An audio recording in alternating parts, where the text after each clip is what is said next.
Hello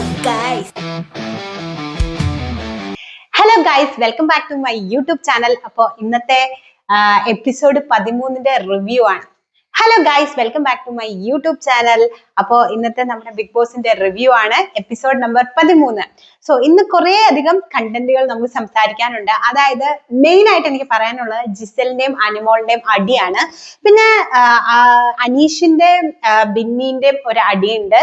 അതുപോലെ തന്നെ ക്യാപ്റ്റൻസിന്റെ അകത്തേക്കുള്ള സെലക്ഷനും കാര്യങ്ങളും ഒക്കെ ഉണ്ട്. പിന്നെ രേണുവിന്റെ കുറച്ച് കാര്യങ്ങളൊക്കെ ഉണ്ട്.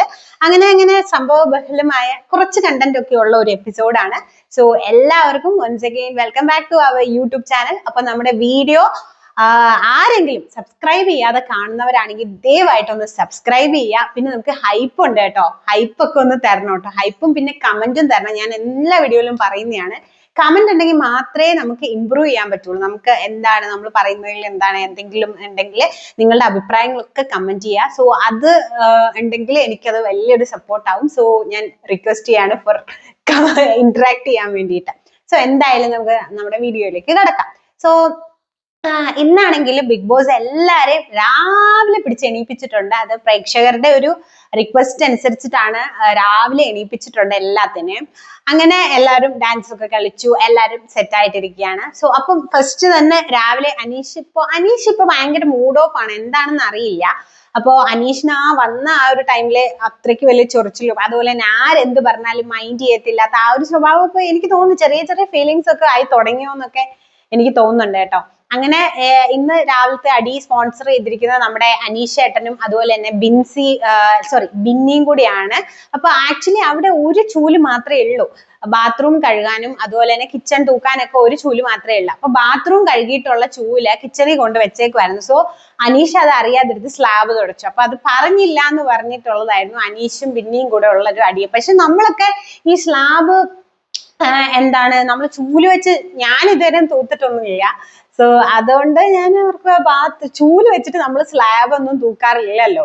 അപ്പൊ അങ്ങനെ ആ ഒരു അടി ഉണ്ടായിരുന്നു. പിന്നെ ഇന്നത്തെ ഒരു വലിയ അടിയുടെ തുടക്കം കുറിക്കുന്നത് എങ്ങനെയാന്ന് വെച്ച് കഴിഞ്ഞാല് അപ്പൊ കിച്ചണിലേക്ക് നമ്മുടെ അനുമോള് വരികയാണ്. അപ്പൊ ജസല് പറയുന്നുണ്ട് കള്ളി വന്നു, റൊട്ടി കട്ടുന്ന കള്ളി വന്നു. സോ ഇതിനെ കുറിച്ച് നമുക്ക് പിന്നീട് പറയാം. അപ്പൊ അങ്ങനെ ഒരു സാധനം അവിടെ ഒന്ന് സ്പാർക്കിംഗ് ആക്കിയിട്ടുണ്ട് കേട്ടോ. അതിനുശേഷം നമ്മുടെ ക്യാപ്റ്റൻസി ടാസ്കിലേക്കുള്ള സെലക്ഷൻ ആയിരുന്നു. അപ്പൊ ജിസലും പിന്നെ അഭിലാഷും അതുപോലെ തന്നെ ആര്യനുമാണ്. അപ്പൊ ആര്യനെ ഒരുപാട് പേര് സപ്പോർട്ട് ചെയ്യുന്നുണ്ട് കേട്ടോ. ഷാനവാസും പിന്നെ അക്ബറും നെവിനും മാത്രമാണ് നമ്മുടെ ആര്യനെ വോട്ട് ചെയ്യാത്തത്. ബാക്കി എല്ലാരും തന്നെ ആര്യന് വേണ്ടി വോട്ട് ചെയ്യുന്നുണ്ട്. സോ അങ്ങനെ പണിപ്പുര ടാസ്ക് വരികയാണ്. അപ്പൊ പണിപ്പുര ടാസ്കിൽ ഇവർക്ക് 3000 പോയിന്റ്സ് ഉണ്ട്. അപ്പൊ 10 പേര് ചേർന്നിട്ട് നല്ലപോലെ ടാസ്ക് കളിച്ചു. 3000 രൂപയ്ക്കുള്ള സാധനങ്ങൾ അവർ പിറക്കി എടുത്തിട്ടുണ്ട് കേട്ടോ. അങ്ങനെ ആ കാര്യങ്ങളൊക്കെ കഴിഞ്ഞു. അതിനുശേഷം നമ്മളുടെ ജഗപൊഗ അടിവെടി നടക്കാൻ പോവാണ്. അതായത് അനുമോളും ജിസലും തമ്മിലുള്ള ഒരു അടി പുകയാണ് കേട്ടോ. അതായത് അനുമോളെ കണ്ടിന്യൂസ് ആയിട്ട് ജസല് വിളിക്കുകയാണ് കള്ളി കള്ളി കള്ളി എന്നൊക്കെ. ഇപ്പൊ നമ്മളെ ആണെങ്കിൽ പോലും ഇപ്പൊ അങ്ങനത്തെ ഒരു കള്ളി എന്ന് പറഞ്ഞിട്ടൊരു സംഭവം നമ്മൾ അങ്ങനെ ചുമ്മാ വിളിക്കുമ്പം ഞാനാണെങ്കിൽ നല്ല രീതിക്ക് പ്രൊവോക്ക് ആവും. അപ്പൊ അനുമോൾക്ക് അത് ഒട്ടും ഇഷ്ടപ്പെടുന്നില്ല. അനുമോള് ലൈക്ക് ഇങ്ങനെ കാലൊക്കെ എടുത്ത് കയ്യും കാലും ഒക്കെ എടുത്ത് എപ്പോ വിളിച്ചു നീ ഇത് പ്രൂവ് ചെയ്യുന്നൊക്കെ പറഞ്ഞോണ്ട്. പക്ഷെ നമ്മള് ലൈവ് കാണുന്ന ആൾക്കാരാണ് ഞാൻ ലൈവ് കാണാറുണ്ട്. ഒരിക്കൽ പോലും അനുമോൾ ഒരു സാധനം കട്ടു എന്നുള്ളത് ഞാൻ കണ്ടിട്ടില്ല. പക്ഷെ ജസലിന്റെ ആര്യന്റെ ബാഗൊക്കെ തപ്പുന്നുണ്ടായിരുന്നു. കാരണം ജസലിന്റെ മേക്കപ്പ് സാധനങ്ങൾ എന്തെങ്കിലും ഉണ്ടോ എന്ന് അറിയാൻ വേണ്ടിയിട്ട് മാത്രം. അതിപ്പോ ബിഗ് ബോസിന്റെ ആൾക്കാരാണെങ്കിലും വന്ന് തപ്പി. അതാണ് അനുമോൾ കള്ളത്തരം എന്ന് പറഞ്ഞ് ചെയ്തിട്ടുള്ളത്. അല്ലാതെ അവിടെ ഫുള്ള് കള്ളത്തരം നടത്തുന്നത് ഈ ജസലും അതുപോലെ തന്നെ നെവിനുമാണ്. വേറെ ആരും അവിടെ കള്ളത്തരങ്ങളും കാര്യങ്ങളും ഒന്നും നടത്തുന്നില്ല. സോ പുള്ളിക്കാരെ ഇങ്ങനെ വിളിച്ചോണ്ടിരിക്കുക. അല്ലെങ്കിലും കള്ളനല്ലേ, മറ്റൊരാളെ കാണുമ്പോ അവനും കള്ളനാന്ന് തോന്നുള്ളൂ. ആ സാധനമാണ് എനിക്ക് തോന്നുന്നത്. അങ്ങനെ അനുമോള് ഭയങ്കര പൊട്ടിക്കരയാണ് കേട്ടോ. ശരിക്കും പറഞ്ഞാൽ പുള്ളിക്കാരി ഒരു ബിഗ് ബോസ് മെറ്റീരിയൽ ആണെന്ന് എനിക്ക് തോന്നിയിട്ടില്ല. കാരണം ഭയങ്കര സോഫ്റ്റ് ആയിട്ട് ഭയങ്കര പാവമായിട്ടുള്ള ഒരു കുട്ടിയാണ്. പിന്നെ എനിക്ക് തോന്നുന്നു പുള്ളിക്കാരി മറ്റുള്ളവർ എന്ത് പറയുന്നു ഭയങ്കരമായിട്ട് കൺസേൺ ചെയ്യുന്ന ഒരു വ്യക്തിയാണ്. അപ്പൊ പുള്ളിക്കാരി പറയുന്നുണ്ട് വെളിയിലോട്ട് ഇറങ്ങുമ്പോൾ എനിക്ക് നെഗറ്റീവാണ്, ഞാൻ ആത്മഹത്യ ചെയ്യും, ഞാൻ ഇവളെ കൊല്ലും എന്നൊക്കെ പറഞ്ഞിട്ട് പുള്ളിക്കാരിയുടെ ഒരു മാനസികാവസ്ഥ വേറൊരു രീതിയിൽ തന്നെയാണ്. കാരണം ഇപ്പം ഡെയിലി നോക്കുകയാണെങ്കിൽ നമ്മൾ അനുമോള് ഫുൾ ഇങ്ങനെ കരഞ്ഞിരിക്കുകയാണ്. അത് നോർമൽ ഉള്ള ഒരു കരച്ചിലൊന്നും അല്ല. ശരിക്കും ചങ്ക് പൊട്ടി ഭയങ്കര രീതിയിൽ ഭയങ്കരമായിട്ട് അങ്ങ് കഴഞ്ഞ് തളരുവാണ് അനുമോള്. നോർമലി അവിടെ ഫുഡ് ഇല്ല, അതുപോലെ തന്നെ ടാസ്ക് ചെയ്യണം. ഓൾറെഡി അവർ ഭയങ്കര വീക്ക് ആയിട്ടിരിക്കുന്ന ഒരു ഇതാണ്. എല്ലാരും തന്നെ ഒരു 1 വീക്ക് കൊണ്ട് തന്നെ നമ്മൾ പഴയ സീസണേക്കാളും ഒക്കെ ഭയങ്കര ഒരു ഭയങ്കര ഒരു ഡള്ള് അല്ലെങ്കിൽ ഒരു ക്ഷീണിച്ചൊരു രീതിയാണ്. പിന്നെ മേക്കപ്പും കൂടി ഇല്ല അങ്ങനെയൊക്കെ. അപ്പം ഒരുപാട് ഫുഡിനൊക്കെ ഭയങ്കര പ്രശ്നമാണെന്ന് എനിക്ക് തോന്നുന്നു. അപ്പം ഇങ്ങനെ ജിസലും ഇങ്ങനെ അടിയൊക്കെ ആയി. അത് കഴിഞ്ഞപ്പോഴത്തേക്ക് നമ്മുടെ നോമിനേഷൻ വന്നപ്പം ഈ ഒരു അടീന്റെ പേരിൽ നമ്മുടെ അനുമോളാണെങ്കിൽ ജസലിനെ നോമിനേറ്റ് ചെയ്യാണ്. ആക്ച്വലി ക്യാപ്റ്റൻസി ടാസ്കിൽ നമ്മുടെ ജസൽ ഉള്ളത് കൊണ്ട് തന്നെ ജസലിനെ ആർക്കും നോമിനേറ്റ് ചെയ്യാൻ പറ്റത്തില്ല. അപ്പോഴത്തേക്കാണ് ഈ ആണുങ്ങളെല്ലാം കിടന്ന് കൂവാണ് കേട്ടോ.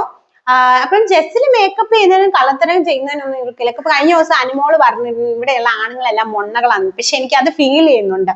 ഇപ്പം ഇവന്മാര് ഭയങ്കരമായിട്ട് ജസലിനെ സപ്പോർട്ട് ചെയ്യുന്നുണ്ട്. പിന്നെ ഇവന്മാര് സപ്പോർട്ട് ചെയ്യാനായിട്ടുള്ള അക്ബറൊക്കെ മെയിൻലി ജസലിനെ സപ്പോർട്ട് ചെയ്യാനായിട്ടുള്ള കാരണം എന്താന്ന് വെച്ചാൽ അക്ബറിന്റെ നോട്ടം ശരിയല്ല എന്നൊക്കെ പറഞ്ഞു.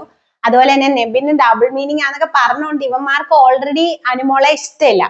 അപ്പൊ അതിന്റെ ഒരു ഇതും കൂടെ കാണിക്കുന്നുണ്ടെന്നാണ് എനിക്ക് തോന്നുന്നത്. ഫുള്ള് ഇവര് ജസലിനെയാണ് സപ്പോർട്ട് ചെയ്യുന്നത്.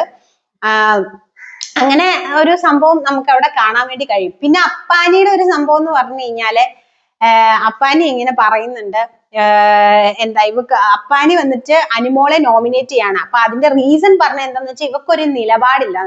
കഴിഞ്ഞൊരു എപ്പിസോഡിൽ നമ്മൾ കണ്ടിരുന്നു അനീഷിനെതിരെ സംസാരിക്കാൻ വേണ്ടിയിട്ട് അനുമോളും അപ്പാനിയും കൂടെ ജയിലിൽ ഇരുന്നപ്പം എന്താ നിങ്ങൾക്കൊരു നിലപാടില്ല എന്ന് പറഞ്ഞ് ഇവൾക്ക് വെളിയിൽ ഇതാവണ്ടാണെന്നൊക്കെ പറഞ്ഞുകൊണ്ട് ഭയങ്കര ഒരു ഷോ ഓഫ് നമ്മൾ കണ്ടിരുന്നു.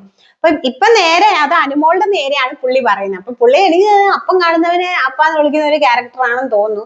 പുള്ളിക്കാണ് സത്യം പറഞ്ഞാൽ ഇപ്പൊ ഒരു നിലപാടില്ലാതെ നമുക്ക് കാണാൻ വേണ്ടി കാണുന്നത്. പിന്നെ എനിക്ക് തോന്നി ആര്യന്റെ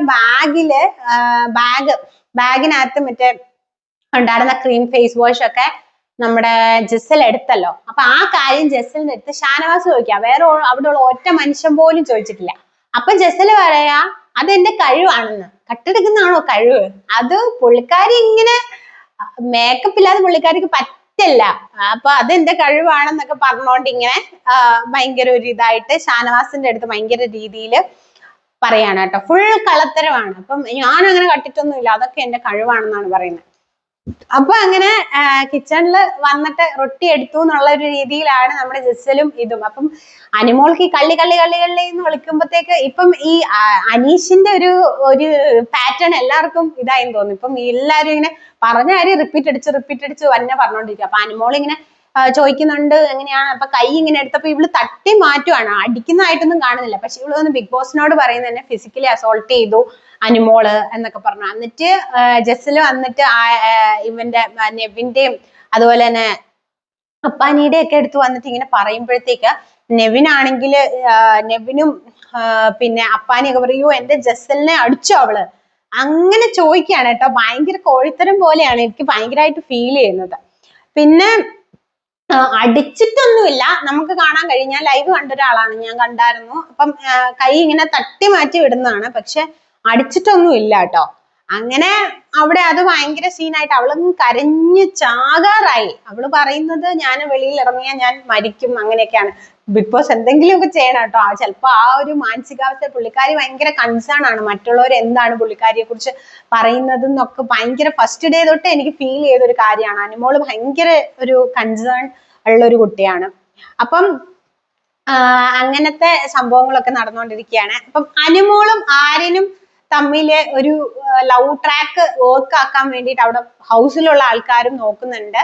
അപ്പം ജയിലിലേക്കുള്ളൊരു നോമിനേഷനില് അനുമോളെ സപ്പോർട്ട് ചെയ്തിട്ടാണ് നമ്മുടെ ആര്യൻ പറയുന്നത്. അപ്പൊ അത് നമ്മുടെ ജസൽ ചേച്ചിക്ക് ഒട്ടും പിടിച്ചിട്ടില്ല. ജസൽ വന്നിട്ട് നീ എന്തിനാ അവളെ നോമിനേറ്റ് ചെയ്യുക? അതൊക്കെ ഓരോരുത്തരുടെ പേഴ്സണൽ കാര്യമാണ് അല്ലെ. പക്ഷെ ജസൽ എന്തിനാണ്? അതൊക്കെ എനിക്ക് ഭയങ്കര ഒരു ഇതായിട്ടാണ് തോന്നുന്നത്. ലൈക് വേറൊരു ബിഗ് ബോസിലൊക്കെ എക്സ്പീരിയൻസ് ഉള്ള ഒരു വ്യക്തിയാണെങ്കിൽ പോലെ എനിക്ക് ജിസലിനെ അത്രയും ഭയങ്കര എന്താണ് പുള്ളിക്കാരിന്റെ പേടിയായിട്ടാണോ അല്ലെങ്കിൽ ആര്യൻ നോമിനേറ്റ് ചെയ്തു എന്ന് പറഞ്ഞ പുള്ളിക്കാരി ഭയങ്കരമായിട്ട് അവിടെ എന്താണ് റേസ് ആവുന്നുണ്ട് ആര്യന്റെ അടുത്ത്. അപ്പൊ അങ്ങനെ ജയിലിലുള്ള സെലക്ഷൻ ഒക്കെ കഴിഞ്ഞു. അതായത് നെവിനും രേണുവിനും ആണ് ഏറ്റവും കൂടുതൽ ജയിലിലേക്കുള്ള വോട്ട് കിട്ടിയിരിക്കുന്നത്. സോ അവർ രണ്ടുപേരും അകത്ത് ഇങ്ങനെ ആ ജയിലിനകത്തും അതുപോലെ തന്നെ ശാരികയ്ക്ക് കുറച്ചുകൂടെ കൂടുതൽ വോട്ട് ഉള്ളത് കൊണ്ട് ലൈക്ക് വെളിയില് ജയിലിനകത്തും അല്ല വെളിയിലായിട്ട് നിൽക്കണം. അത് കഴിഞ്ഞിട്ട് നമ്മുടെ രേണു ചേച്ചിയുടെ അഡാർ ഡയലോഗ് ഉണ്ട്, രേണുസുതി ഫ്ലവർ അല്ലടാ പവർ ആടാന്ന് പറഞ്ഞേ. പക്ഷെ നമുക്ക് കാണാൻ കഴിയും ഫ്ലവർ ആണോ പവർ ആണോ എന്നൊക്കെ. അതായത് ജയിലിൽ കിടന്നിട്ട് കുറച്ച് ഒരു ടാസ്ക് ഉണ്ട്.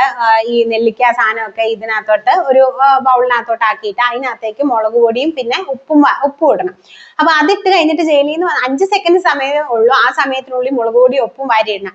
രേണു ചേച്ചി ഇങ്ങനെ വാരാൻ പോകുമ്പോൾ ആടടാ ഫ്ലവർ ആണ്ട് ഫ്ലവറ് മറിഞ്ഞ് വീഴുന്നുണ്ട് കേട്ടോ. അപ്പോ ആ ഒരു ഡയലോഗ് കേട്ടപ്പോഴേ തോന്നി എന്തോ വരാൻ പോകുന്നുണ്ടെന്നൊക്കെ പറഞ്ഞ് അങ്ങനെ ആ സംഭവങ്ങളെ ഇപ്പൊ 12 മണിയൊക്കെ ആയപ്പോഴത്തേക്ക് ജയിലിലെ പരിപാടിയൊക്കെ കഴിഞ്ഞു. അങ്ങനെ ഇങ്ങനെ കാര്യങ്ങളൊക്കെ ഇങ്ങനെ പോയിക്കൊണ്ടിരിക്കുകയാണ്. അപ്പോ ഇന്നത്തെ ഒരു എപ്പിസോഡ് ഇത്രയേ ഉള്ളൂ. സോ അടുത്തൊരു എപ്പിസോഡ് റിവ്യൂ ആയിട്ട് നമ്മൾ ഓടി വരാം. അതുവരേക്കും it's me Chanchal signing off. By.